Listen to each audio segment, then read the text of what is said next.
నటుడు చిరంజీవి ఇప్పుడు బీజేపీ కూటమికి ఓట్లేసి తమ్ముడిని గెలిపించి సెంట్రల్ మినిస్టర్ చేయాలని ఆయనకి పద్మభూషణ్ బీజేపీ ఇచ్చారు. కండిషన్ ఏంటి? బీజేపీ కూటమికి తిరిగి ఓట్లు వేయించడానికి. బీజేపీ స్పెషల్ స్టేటస్ ఇచ్చిందా? స్పెషల్ ప్యాకేజ్ ఇచ్చారా? స్మార్ట్ సిటీలు కట్టారా? పోలవరం కట్టారా? రైల్వే జోన్ ఇచ్చారా? 15 లక్షలు ఇచ్చారా? నిరుద్యోగులకు ఉద్యోగాలు ఇచ్చారా? 100లో 1 చేశారా?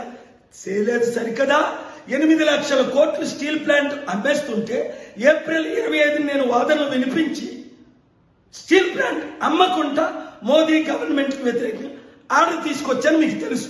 అందుకనే విశాఖపట్నం ప్రజలందరూ అరే ఇలాంటి సత్తా ఉన్న మన నాయకుడు, బడుగు బహుజనుల నాయకుడు కేఏ పాల్ ఎంపీగా గెలిపిద్దాం, కొండ గుర్తుకే ఓటేద్దాం అని నిర్ణయం తీసుకున్నాను.